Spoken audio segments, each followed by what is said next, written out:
দর্শক সকলকে স্বাগত জানাচ্ছি। আপনারা দেখছেন আরআইসিএল স্টিল জনতন্ত্র গণতন্ত্র। আপনারা যেমনটি জানেন সারাদিনে ঘটে যাওয়া ঘটনা, নির্বাচিত কিছু আলোচিত সংবাদ এবং সেই সাথে সামনে যেহেতু নির্বাচন আসছে এটিকে সামনে রেখে আমরা জাতীয় স্বার্থ সংশ্লিষ্ট অনেকগুলো বিষয় নিয়ে অনুষ্ঠানে নিয়মিত আলোচনা করে থাকি। আজকে আমাদের আলোচনার জন্য স্টুডিওতে উপস্থিত রয়েছেন দুজন গুরুত্বপূর্ণ অতিথি যাদের সাথে আজকে কথা বলবো। তাদের সাথে প্রথমে পরিচয় করে দিচ্ছি। আমার ঠিক ডান দিকে রয়েছেন ডক্টর আসাদুজ্জামান রিপন, বিএনপির ভাইস চেয়ারম্যান, আপনাকে স্বাগত জানাচ্ছি। সেই সাথে আরও রয়েছেন বাংলাদেশ সমাজতান্ত্রিক দল বাসদের সাধারণ সম্পাদক বজলুর রশিদ ফিরোজ, আপনাকেও স্বাগত জানাচ্ছি, শুভেচ্ছা জানাচ্ছি। আমরা যেমনটি জানি যে গত প্রায় 4 দিন ধরে বেগম খালেদা জিয়া হাসপাতালে রয়েছে, নিশ্চয়ই তার জন্য শুভকামনা এবং প্রার্থনা জারি রয়েছে এবং বিভিন্ন রাজনৈতিক দল তাকে দেখতে গিয়েছেন এবং সেই সাথে যে প্রসঙ্গটি খুবই প্রাসঙ্গিকভাবে চলে এসেছে এবং আজকেও আলোচনায় রয়েছে বিএনপির ভারপ্রাপ্ত মহাসচিব জনাব তারেক রহমান।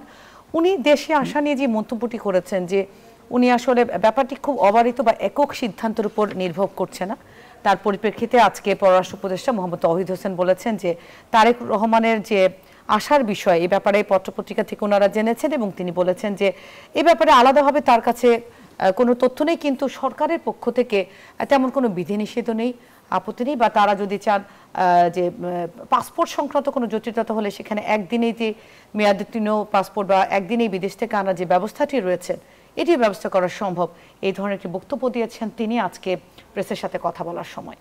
এবং জাতীয় প্রেস ক্লাবে আরও অনেকগুলো বিষয়ে উনি কথা বলেছেন, কিন্তু আমরা এই বিষয়টায় আলোকপাত করতে চাই শুরুতেই, তারপরে আমরা অনেকগুলো বিষয়ে কথা বলতে চাচ্ছি।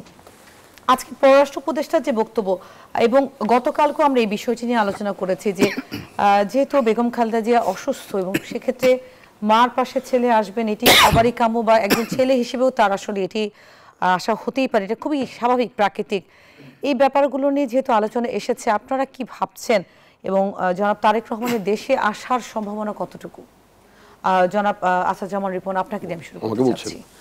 ধন্যবাদ আপনাকে। এই ব্যাপারে আমাদের পার্টির অ্যাক্টিং চেয়ারম্যান একটা স্টেটমেন্ট করেছেন, তো তার স্টেটমেন্ট থেকে এই বিষয়টা ক্লিয়ার যে একেবারেই মানে স্বাভাবিকভাবেই একটা ট্রাভেল পাস নিয়ে অথবা মানে পাসপোর্ট, উনি যে পাসপোর্ট নিয়ে উনি লন্ডনে গিয়েছিলেন 2008 সালে, সেই পাসপোর্টটা তার নিশ্চয়ই এখন আর ভ্যালিড নেই। সুতরাং এখন পরিবর্তিত পরিস্থিতিতে বর্তমান সরকার একটা পাসপোর্ট ইস্যু করতে পারেন। পাসপোর্ট ইস্যু করেছেন কিনা আমি জানি না, তবে আমার ধারণা তো পাসপোর্ট হয়তো ইস্যু করা আছে। পররাষ্ট্র উপদেষ্টা আমার ধারণা মতে পররাষ্ট্র উপদেষ্টা বোধহয় খুব আপডেটেড না এই বিষয়ে।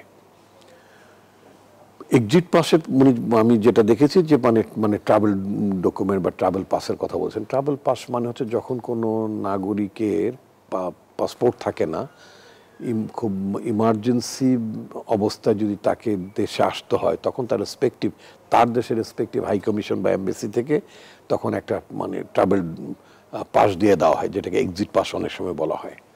তো আমার মনে হয় না যে মানে এটা আমাদের পার্টির ভারপ্রাপ্ত চেয়ারম্যানের জন্য ওই বিষয়টি মানে বর্তাচ্ছে। এবং বাংলাদেশের পাসপোর্টও মানে পরিবর্তিত পরিস্থিতি, আগের সরকার তো তাকে পাসপোর্ট ডিনাই করেছিল, তো পাসপোর্ট রিনিউ করার জন্য দিয়েছিলেন শেখ হাসিনা সরকার আমলে, তখন তার পাসপোর্ট আটকে দেওয়া হয়, রিনিউ করা হয় না। এখন আমার ধারণা যে মিনহোয়াইল মানে ওনার Bangladeshi passport, I think Bangladeshi passport আছে এবং বাংলাদেশি পাসপোর্ট নিতে এবং বাংলাদেশ সরকারের তাকে পাসপোর্ট দিতে কোনো বাধার কোনো কারণে এই ব্যাপারে মানে ফরেন অ্যাফেয়ার্স অ্যাডভাইজারের স্টেটমেন্ট আমি মনে করি যথাযথ নয়। বাধাটা অন্য জায়গায়, কেউ উনি খুব কারেক্টলি বলেছেন। Excuse me. না, এই বিষয়টি আলোকপাত করতে চাচ্ছি। যেমন আমি আপনাদের অবগতির জন্য, যেমন আজকে সারাদিন আমরা জানি যে অক্টোবরের চেয়ে নভেম্বরে সহিংসের যে ঘটনা, শুধুমাত্র গুলি করে হত্যার কথা বলছি না, চাঁদাবাজি আছে, সহিংস যে ঘটনাগুলো হয়েছে এবং আগুনের ঘটনাও একটা বিরল ঘটনা যেটা আমাদের দেশে লেগেই থাকে, সেটা আমরা এই মাসে দেখেছি। এবং আজকে যে ঘটনা, খুলনা মহানগর দায়রা জজের যে প্রধান ফটক, সেখানে দুর্বৃত্তদের গুলিতে 2 জন নিহত হয়েছেন এবং ঠিক দুপুর 12:15টার দিকে এই ঘটনাটি ঘটে, যেটি আমরা নিউজে কভার করেছি। যে এই ঘটনাগুলো আসলে প্রশ্নের উদ্রেক করেছে নির্বাচন এবং নিরাপত্তার যে ইস্যুটি, আপনি এটাকে মনে করছেন? খুলনায় যদি আপনি খুলনার ব্যাপারটা যদি ধরেন, খুলনায় এই জাতীয় আপনার মানে এই ধরনের কিলিং এর ঘটনা বহুবার ঘটেছে। আপনি যদি বলেন খুলনায় কমিউনিস্ট পার্টির নেতা রতন সেন হত্যাকাণ্ডের কথা যদি বলেন, আপনি এরকম ওখানে এরকম মেয়র ক্যান্ডিডেট ছিলেন বা সাবেক মেয়র ছিলেন, তার হত্যাকাণ্ড যদি বলেন, মানে এটা বিভিন্ন সময় বিভিন্ন সরকার আমলেই খুলনা, যশোর এই সমস্ত অঞ্চলে মানে এই ধরনের রাজনৈতিক হত্যাকাণ্ডগুলো বেশি ঘটে থাকে। এটার সাথে আমি নির্বাচন আগে বা পরের বিষয়টা দেখেন, আমি ওভারঅল এক একটা এলাকার যে একটা আপনার মানে বিশেষ ধরনের যে আপনার মানে পরিস্থিতি বা বৈশিষ্ট্য, মানে অপরাধ সংগঠনের ক্ষেত্রে, তো অপরাধ সংগঠনের ক্ষেত্রে ওই অঞ্চলটার এক ধরনের একটা বিশেষত্ব আমি দেখি, বৈশিষ্ট্যটা দেখি।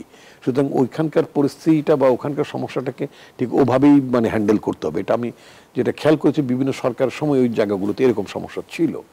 তো আপনি যেটা বলছেন যে বিভিন্ন জায়গায় যে মানে আইন শৃঙ্খলা পরিস্থিতির কথা বলছেন, এই আইন শৃঙ্খলা পরিস্থিতি তো নাথিং নিউ, এটা সবসময় ঘটে আমাদের দেশে। সবচেয়ে বললে তো আপনি ঘটে বলি কি আপনি এভাবে ছেড়ে দেবেন তা না।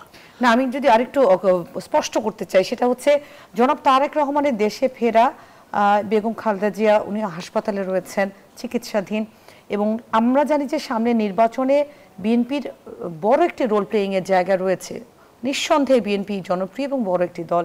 সেক্ষেত্রে জাতীয় নির্বাচনকে সামনে রেখে রাজনৈতিক পরিমণ্ডলে জনাব তারেক রহমানের নিরাপত্তার ইস্যুটি তো অবশ্যই আসে। Very much. এবং আপনি জানেন যে তার নিরাপত্তার বিষয়টা আপনি তুলেছেন বলে আমি বলছি, আমি দু একটা টেলিভিশনের আগেও গতকাল বলেছি, এর আগেও বহুবার বলেছি, শেখ হাসিনার আমলেও বলেছি। বেসিক্যালি তার সিকিউরিটি থ্রেটটা সবসময় ছিল, শেখ হাসিনার সময়তেও ছিল, এবং আমরা দলগতভাবেই আমরা তাকে পার্টির সিদ্ধান্ত ক্রমে মানে আমরা তারেক রহমানকে দেশে না আসার ব্যাপারে আমরা করেছি, এনকারেজ করেছি যাতে উনি দেশের মানে না আসেন। একজন রাজনৈতিক নেতা তো যে কোনো সংকটে তিনি দেশের মানুষের পাশে আসবেন, এসে নেতৃত্ব দেবেন, এটি তো স্বাভাবিক। কিন্তু যদি কারো স্পেশাল সিকিউরিটি থ্রেট থাকে সেটা তো আপনার বিবেচনায় নিতে হবে, এবং পার্টির যিনি নেতা তাকেও কিন্তু পার্টির সিদ্ধান্ত নিতে হয়, মানতে হয়। আমরা যদি বলি যে আপনি এটা করতে পারেন না, সবাই যদি তাই বলে, সেটাকেও ওনাকে কিন্তু মানে কগনিজেন্সি নিতে হবে। তো সেটা তিনি নিয়েছেন। ওনার স্পেশাল সিকিউরিটি থ্রেট আছে, সে ব্যাপারে আমরা কনসার্ন, অন্যরাও কনসার্ন। আপনি একটা বিষয় খেয়াল করবেন, আমি গত মাসখানেক আগেই অস্ট্রেলিয়ান পার্লামেন্ট ওখানে একজন বিশিষ্ট পার্লামেন্ট, আপনি গুগলে গেলেই দেখতে পাবেন, তিনি ও দেশের পার্লামেন্টেই বিষয়টা রেজ করেছেন। এটা কোনো অন্য কোনো ডায়ালগে না, কিন্তু তিনি তার দেশের পার্লামেন্টে মানে বাংলাদেশ একটা কমনওয়েলথ মানে দেশভুক্ত হওয়ার কারণে এখানকার পলিটিক্যাল যে বা ডেমোক্রেটিক যে ট্রানজিশন, এই বিষয়গুলোতে আলোচনা করতে যে অস্ট্রেলিয়ান পার্লামেন্টারিয়ান তিনি তারেক রহমান ইস্যু টেনেছেন এবং তিনি সংখ্যা প্রকাশ করেছেন এবং তিনি এটাকে অ্যাড্রেস করার কথাও বলেছেন। সুতরাং এই বিষয়টি দেশের মানুষ যতটা না জানে, ইন্টারন্যাশনালি তার সিকিউরিটি থ্রেটের ব্যাপারটা অনেকে অবগত। এটা আমরাও জানি।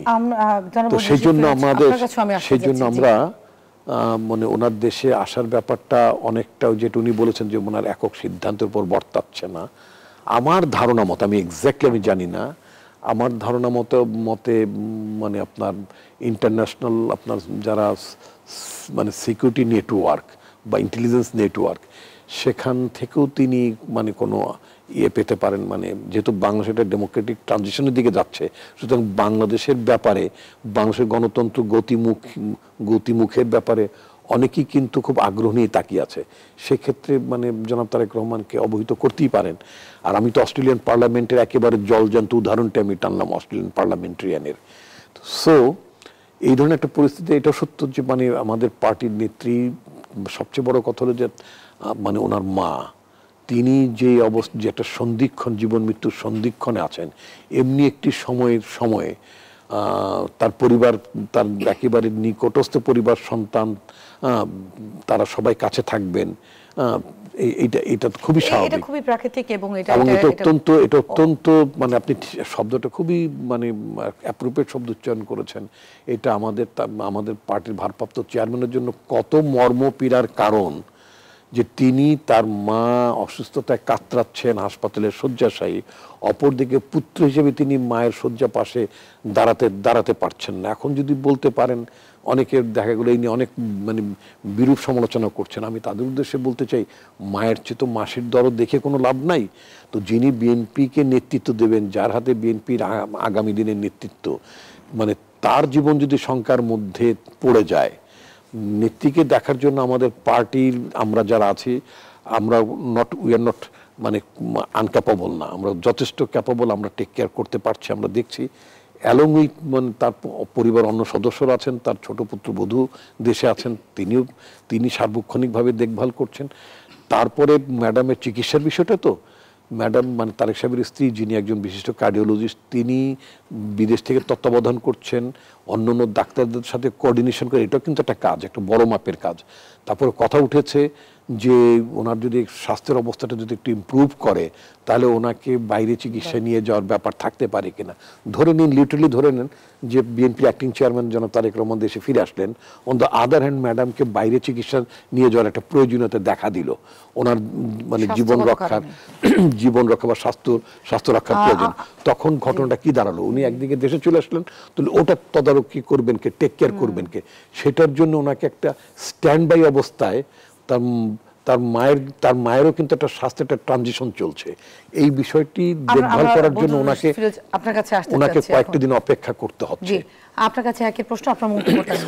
ধন্যবাদ আপনাকে এবং রিপন ভাই সহ আলোচক। এখানে জিনিসটা খুবই স্পর্শকাতর। আমরা বেগম খালেদা জিয়া এমনিতেই উনি অসুস্থ, দীর্ঘদিন যাবৎ চিকিৎসাধীন আছেন এবং মাঝে মাঝে ফলো আপে হাসপাতালে যেতে হয়। গত 4 দিন ধরে একটা নিবিড় পর্যবেক্ষণ আছে চিকিৎসকদের। আমি তার আশু রোগ মুক্তি কামনা করি। এবং যে বিষয়টা আমরাও লক্ষ্য করেছি, তিনি তার একটা ভেরিফাইড ফেসবুক পোস্টে জনাব তারেক রহমান যেটা বলেছেন, একটা আছে তার ইমোশনাল দিক, যে আবেগের দিক, মাতৃস্নেহ এবং পুত্রের সেবা, এই দুইটা খুবই আবেগপ্রবণ এবং এটা আমাদের দেশের জন্য খুবই মানে সবাইকে আলোড়িত করে। আরেকটা দিক যে জিনিসটা খুবই গুরুত্বপূর্ণ, তার আশার ক্ষেত্রে যে জিনিসটা আমি সবচেয়ে গুরুত্ব দিতে চাই, যে উনি বলেছেন যে আমার আশার ব্যাপারটা একক নিয়ন্ত্রণাধীন না। একক নিয়ন্ত্রণাধীন শব্দটা খেয়াল করেন, তার মানে উনি ইচ্ছা করলেই আসতে পারেন না। একটা যেটা রিপন ভাই বললেন, এটা খুব ভেরি মাস পার্টিনেন্ট, আমরা সেটা মনে করি যারা রাজনীতি করি, দল করি, দলের উনি একটা দলের প্রধান, তার দল এখানে একটা মানে বাংলাদেশে প্রধান এখন এই মুহূর্তে রাজনৈতিক দল।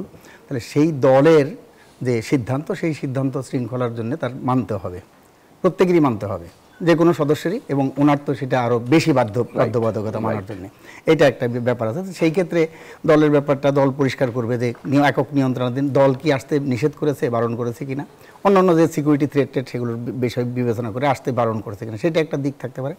আরেকটা যদি সেটা না হয়, তাইলে এখানে দেশের অভ্যন্তরে বা দেশের বাইরে থেকে কোনো শক্তি তার এখানে আসার ক্ষেত্রে প্রতিবন্ধকতা কিনা, তাহলে সেইটাও কিন্তু উনি আবার এটাও উল্লেখ করছে, সব বিষয় সব সময়ে বলা যায় না, সব পরিবেশে বলা যায় না।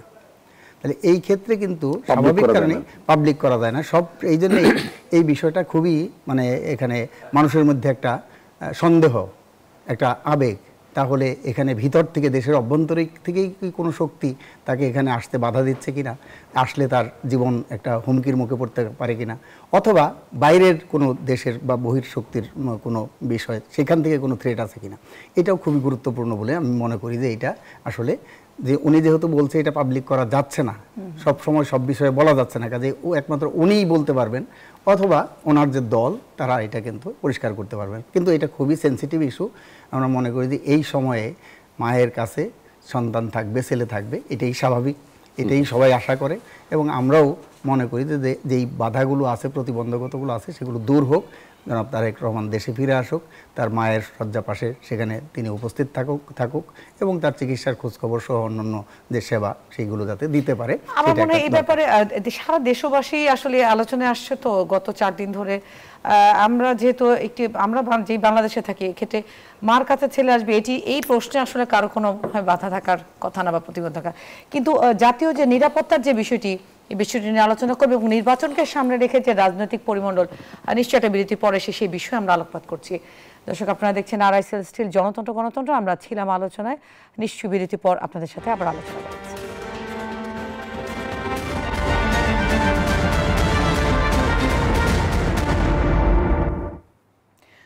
দর্শক, বিরতি পরে আপনাদেরকে আবারও স্বাগত জানাচ্ছি। আপনারা দেখছেন আরআইএসএল স্টিল জনতন্ত্র গণতন্ত্র। আমরা আলোচনা করছিলাম নির্বাচন, রাজনীতি এবং নিরাপত্তা বিষয়ে। দুঃখিত, এই পর্যায়ে আমরা জনাব বদরুল রশীদ ফিরোজ আপনার কাছে আসতে চাচ্ছি এবং শুরুতে যে গতকালকের যে মিটিংটি দেখলাম ইঞ্জিনিয়ার্স ইনস্টিটিউটে, আপনি সেই অনুষ্ঠানের সভাপতি ছিলেন এবং সেখানে নতুন একটি জোট গণতান্ত্রিক যুক্ত ফ্রন্ট নামে আত্মপ্রকাশের একটি ঘোষণা এসেছে এবং এর উপরে অনেকেই সেখানে উপস্থিত ছিলেন এবং অনেক রাজনৈতিক দলের, অনেক বাম দলের যে প্রতিনিধি তাদেরকে আমরা দেখেছি এবং তারা বক্তব্য দিয়েছেন এবং অনেকগুলো ধাপে ধাপে কার্যক্রম আপনারা পরিচালনা করেছেন। তাহলে আমরা কি বামপন্থীদের নতুন জোট দেখতে পাচ্ছি নির্বাচনকে সামনে রেখে? ধন্যবাদ।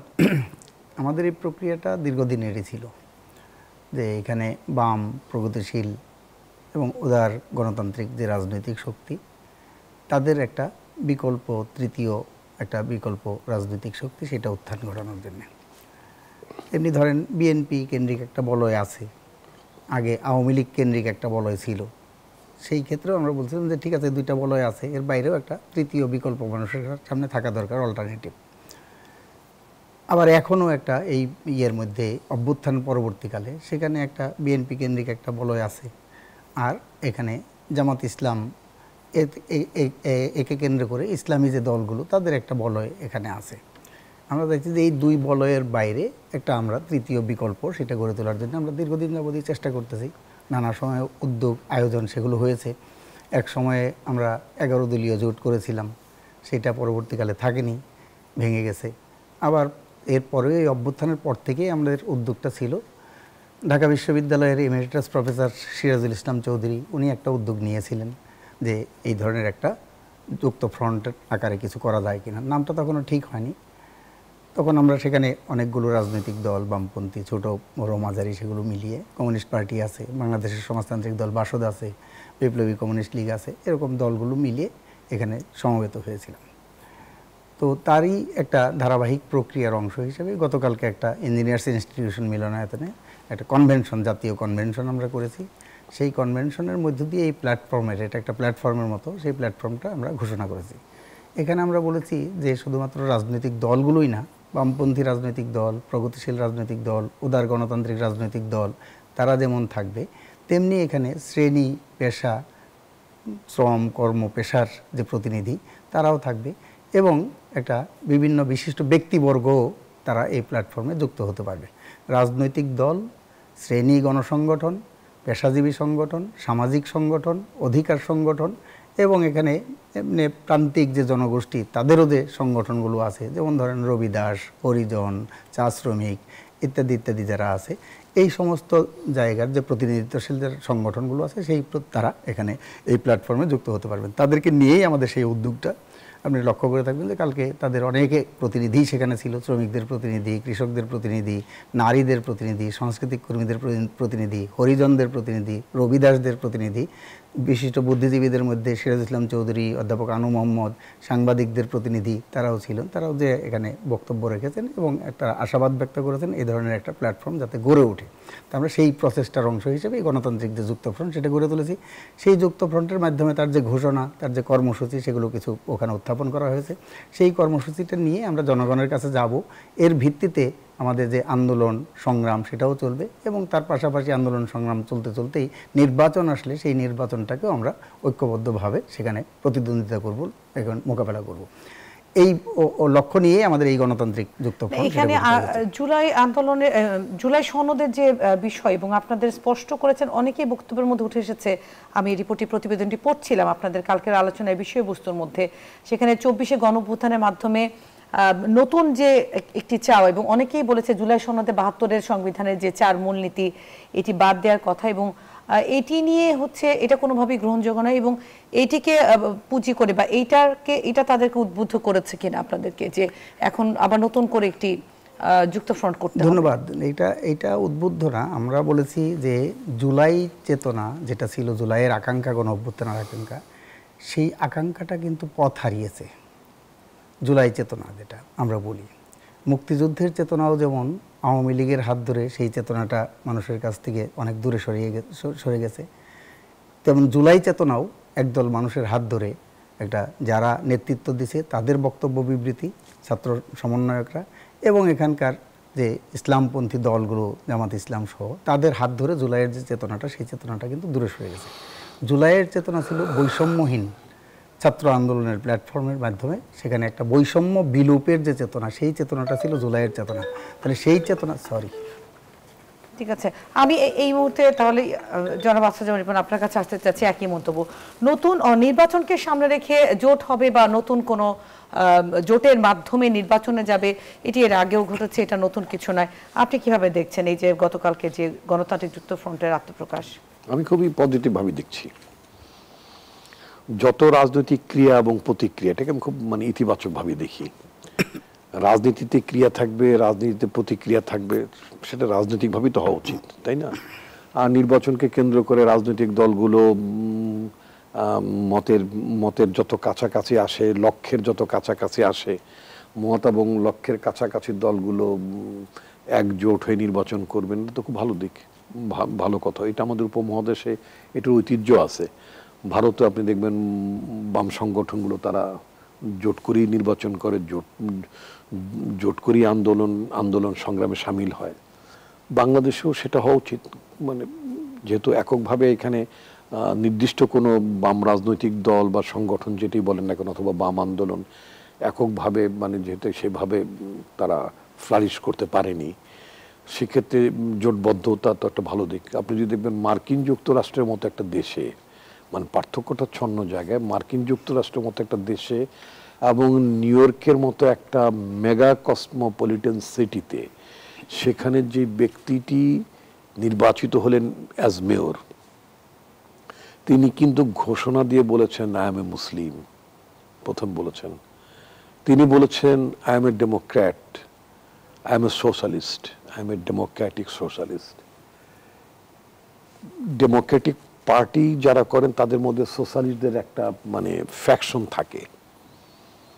রাজনৈতিক দলগুলোর মধ্যে আপনার কি বলে দক্ষিণপন্থার লোক থাকে, প্রগতিশীল ভাবনার লোকও থাকে, উদার গণতান্ত্রিক দলগুলোর মধ্যে দু ধরনের লোকই থাকে। তো আমি কথাটা বলার উদ্দেশ্য হচ্ছে যে I am talking about Mamdani, যে নিউলি ইলেক্টেড মেয়র। তাকে কিন্তু ওখানে আপনার বৌদ্ধ, খ্রিস্টান, হিন্দু, হোয়াট এভার, সেখানে তো সব ধর্মের কিছু লোকজন তো বসবাস করে, তো নানা দেশের ইমিগ্র্যান্টরা বসবাস করে। সেই দেশেও কিন্তু একটা লোক যে তিনি নিজেকে সেলফ প্রোক্লেইমড সোশ্যালিস্ট, নিজেকে দাবি করা একজন সমাজতন্ত্রী, সোশ্যালিস্ট তো সমাজতন্ত্রী বলে নাকি, সমাজবাদী, গণতান্ত্রিক সমাজবাদী, হ্যাঁ গণতান্ত্রিক সমাজবাদী, অর্থাৎ তিনি নিজেকে একজন সমাজবাদী বলে দাবি করেছেন, গণতান্ত্রিক সমাজবাদী। তাকে তো মানুষ ভোট দিয়েছে। বিষয়টা হচ্ছে আপনার program, what you want to do, what you want to deliver. আপনি কি করতে চান, কি ডেলিভার করতে চান আপনি, সেটা আমার কাছে যেটা মনে হয়েছে, আমাদের দেশের বাম সংগঠনগুলো জনগণের জন্য কি করতে চায়, কি ডেলিভারি দিতে পারে। ওখানে তো একজন ব্যক্তি, not entire party, entire cosmopolitan স্টেটটা নিউ ইয়র্কের, সেখানে মেয়র হিসেবে যে ব্যক্তিটি নির্বাচিত হলেন, তিনি তো ওই নগরবাসীকে আশ্বস্ত করতে পেরেছেন যে তোমরা যারা দেশটা এই মেয়রশিপ হিসেবে সিটি যারা গভর্ন করে, তারা তোমাদের অধিকারের জন্য যথেষ্ট উপযুক্ত লোক ছিল না, তোমাদের অধিকারকে সে সাপ্রেস করেছে। আমি এটা করতে চাই, being a Democrat, being a socialist, আমি এটা করতে চাই। আনফর্চুনেটলি আমাদের দেশের যারা সোশ্যালিস্ট, যারা নিজেদেরকে সোশ্যালিস্ট বলে দাবি করেন, সমাজবাদী বলে যারা দাবি করেন, নিশ্চিত ডেমোক্র্যাটও, কারণ তারা তো ডেমোক্রেটিক্যালি পলিটিক্স করেন। তো আমাদের দেশের ডেমোক্রেটিক সোশ্যালিস্টরা তারা জনগণের সামনে তারা কি চান, এই বিষয়গুলো আমার মনে হয় তারা তুলে ধরতে পারেননি, পারছেন না। তো একটা জোট গঠনের, এবং দেখবেন সেখানে ওই আলোচনাটা করতে যে দেখবেন যে ওই অন্যের যতটা সমালোচনা, নিজেদের করণীয়, নিজেদের করার কথাটা তারা বলেন না বটে। তো বলতে না যে হচ্ছে কি তারা না, এখন যে নতুন করে রাজনীতিতে অনেক সমীকরণ লক্ষণীয়, এবং আমার মনে হয় জনগণ আশা করছে নিশ্চয়ই একটা বিরতির পরে আমরা নির্বাচন জনগণের আশার সাথে তারা জনগণকে কি দিতে চায় সেটা বেশি জরুরি, স্পষ্ট করা জরুরি, সেটা বেশি জরুরি। দর্শক আপনারা দেখছেন আরএসএল স্টিল জনতন্ত্র কণ্ঠে। আমাদের আরেকটা বিরতিতে যেতে হচ্ছে, বিরতির পরে আবার আসছি।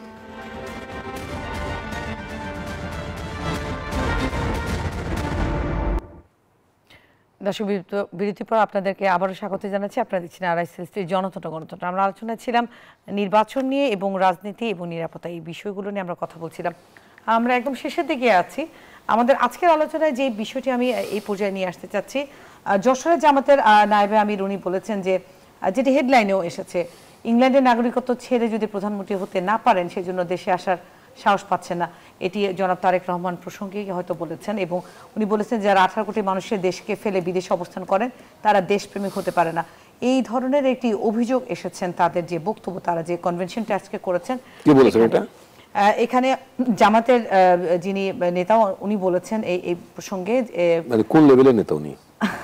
এখানে অনেকেই আলোচনা করেছিলেন এবং জামাতের ইসলামের নায়েবে আমির এটিএম আজহারুল ইসলাম উনি বলেছেন এই প্রসঙ্গটি, এবং উনার সাথে আরো অনেকেই ছিলেন সেখানে। এই প্রসঙ্গটি সামনে রেখে এবং আমি নির্বাচন প্রসঙ্গে আপনাদের কাছে এই পর্যায়ে চলে আসতে চাচ্ছি। যেহেতু আমরা জানি যে নির্বাচনের একটি প্রস্তুতি চলছে, ইসির পক্ষ থেকেও নির্বাচন চলছে, আমি জনাব বদরুল রশিদ ফিরোজ আপনাকে দিয়ে এই আলোচনাটি শুরু করতে চাচ্ছি। আপনারও একটা গতকালকে কনভেনশন থেকে নতুন একটি জোটের যে রাজনীতি বা দল, এই সময়ের মধ্যে ডিসেম্বর আগত এবং আমরা ফেব্রুয়ারির জন্য অপেক্ষা করছি, তফসিল ঘোষণার জন্য অপেক্ষা করছি। এখন নির্বাচনের আগে রাজনৈতিক জোট করে বা দলগত বা বিভিন্ন রাজনৈতিক দলের জোটের মাধ্যমে নির্বাচনে অংশগ্রহণ করার পথটা কতখানি সুগম? ধন্যবাদ। আমি একটু আগের পার্টটা ক্লিয়ার করতে পারিনি, ওইটা একটু গণতান্ত্রিক যুক্ত ফ্রন্টের কথা যেটা বলছিলাম। রিপন ভাই অনেকগুলো কথা বলছে যে আমরা জনগণকে তাদের কর্মসূচি বোঝাতে পারে না, তাদেরকে আশ্বস্ত করতে পারে না। এটা একদিক দিয়ে ঠিক যে আমরা বুঝাইতে পারলে তো আমাদের পক্ষেই আসতো, হয় আমরা বুঝাইতে পারি না, নাইলে তারা বোঝে না, দুইটার একটা হবে। এক দ্বিতীয় কথা হলো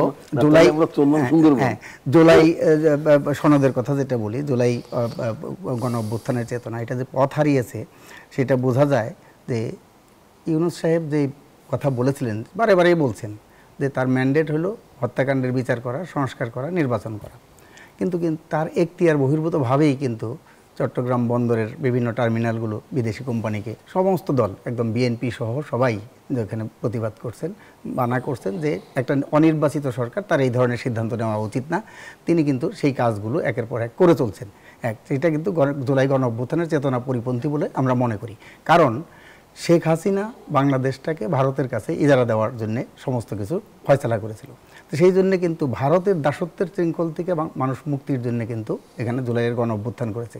কিন্তু ইউনূস সাহেব এসে এখানে আবার অন্য আরেকটা দেশ বা অন্য একটা শক্তি, সেই শক্তির কাছে কিন্তু সমস্ত কিছু দিচ্ছে। কাজে এই ক্ষেত্রে জুলাইয়ের যে চেতনা, সেই চেতনা ভুলণ্ঠিত।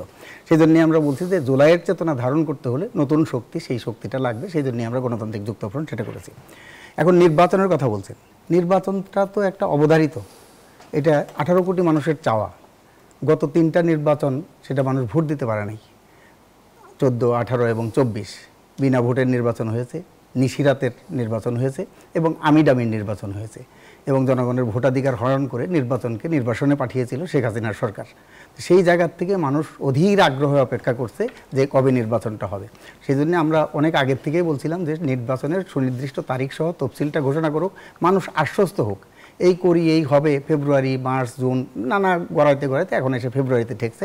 ফেব্রুয়ারিতে নির্বাচনটা না হলে দেশ কিন্তু ভয়ঙ্কর একটা সংকটের মধ্যে পড়বে, সেজন্য নির্বাচন হওয়া দরকার।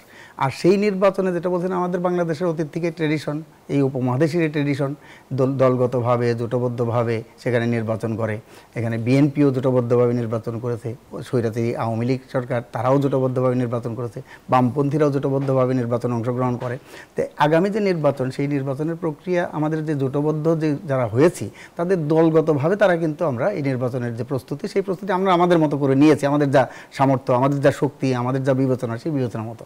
কাজে এই দলগুলোর যে প্রস্তুতি, সেই প্রস্তুতিটার একটা সমন্বয় করেই আমরা জোটবদ্ধভাবে সেই নির্বাচনে আমরা প্রতিদ্বন্দ্বিতা করব। আমরা মনে করি যে আমাদের যে বক্তব্য, সেই বক্তব্যগুলো যদি জনগণের কাছে উপস্থাপন করতে পারি, তাহলে সেখান থেকে একটা বেটার রেজাল্ট আমরা নিয়ে আসতে পারবো। সেই জন্য সেই প্রস্তুতি আমরা গ্রহণ করছি। আমাদের কথা হলো যে এই যে বন্দর ইজারা দিচ্ছে, এই যে দেশের স্বার্থবিরোধী কার্যক্রম কার্যক্রম এবং এই যে আইন শৃঙ্খলা পরিস্থিতির অবনতি, নিশ্চয়ই এই যে দ্রব্যমূল্য গণতান্ত্রিক এটা যুক্ত উঠছে। ফ্রন্ট আসলে কোন দিকে যায় নিশ্চয়ই গতকালকে যেহেতু ঘোষণা এলো নিশ্চয়ই পরবর্তীতে আপনাদের আরো কোনো অবশ্যই, উদ্দেশ্য আছে, আমরা নিশ্চয়ই এটা দেখতে পারবো।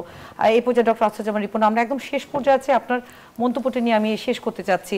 এই যশোরের যে মন্তব্যটি জামাতে নায়েবে আমির বলেছেন এটার উপর আপনার মতামত। ওনার আসলে ধারণা নাই, মানে ব্রিটিশ পাসপোর্টের ব্যাপারে ওনার কোনো ধারণা নাই। কারণটা হচ্ছে যে ব্রিটিশ পাসপোর্ট হচ্ছে এমন একটা জিনিস, এই কারণটা আমি বলতে পারি এই কারণে, আপনার দর্শকদের উদ্দেশ্য মানে অনেকে মনে করে না জেনে অনেক মন্তব্য করতেন, আমি জেনে শুনে বলছি এই কারণে বিকজ আমার ওয়াইফ একজন ব্রিটিশ, তা আমি একটা ব্রিটিশ স্ত্রীর মানে ব্রিটিশ নারীর স্বামী, তা আমি তো ব্রিটিশ নিয়ম কানুন কিছু জানি নাকি। সেটা হচ্ছে যে কোনো ব্রিটিশ পাসপোর্ট হোল্ডার এবং তিনি যদি বাংলাদেশ বংশোদ্ভূত হন, মানে অরিজিন বাংলাদেশি যদি হন, তাহলে তিনি যদি মানে নির্বাচনে অংশ নিতে চান তাহলে প্রথমত তাকে কি করতে হয়, প্রথমত তার পাসপোর্ট সারেন্ডার করতে হয়। তো ব্রিটিশ সিটিজেনদের বেলায় নিয়মটা হচ্ছে জাস্ট আপনি হাই কমিশনে বা তাদের হোম অফিসকে একটা চিঠি দিয়ে জানাবেন যে I am no more interested to continue with this passport, এই পাসপোর্টটা আমি রাখতে চাই না, অর্থাৎ আমি তোমার নাগরিকত্ব পরিহার করতে চাই। ঠিক আছে, আচ্ছা, নাগরিকত্ব পরিহার যদি করেন এবং তখন সাথে সাথে কিন্তু ব্রিটিশ গভর্নমেন্ট নাগরিকত্বটা বাদ দিয়ে দেয় না, ওরা 180 দিনের মতো ওরা অপেক্ষা করে জাস্ট অ্যাপ্লিকেশনটা রিসিভ করে কিন্তু বাতিল করে না।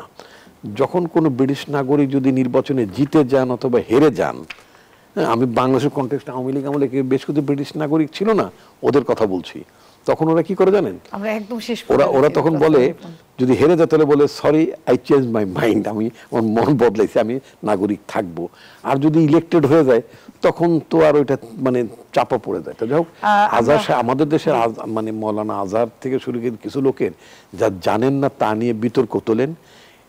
তারেক রহমানের কোনো ব্রিটিশ পাসপোর্ট নাই, তিনি ভেরি মাচ বাংলাদেশি, তিনি বাংলাদেশের পাসপোর্ট। নিশ্চয়ই আমরা এর সমাধান অবশ্যই দেখতে পারবো, নিশ্চয়ই সারা জাতি অপেক্ষা করছে। তারেক রহমানের কোনো ব্রিটিশ পাসপোর্ট নাই, উনি বাংলাদেশের পাসপোর্ট নিয়ে আছেন। বদরশিফির আপনাকে ধন্যবাদ জানাচ্ছি। দর্শক, এই ছিল আমাদের আজকের RICL জনতন্ত্র গণতন্ত্র অনুষ্ঠানে, দেখা হচ্ছে নিশ্চয়ই আগামীতে। ধন্যবাদ সবাইকে।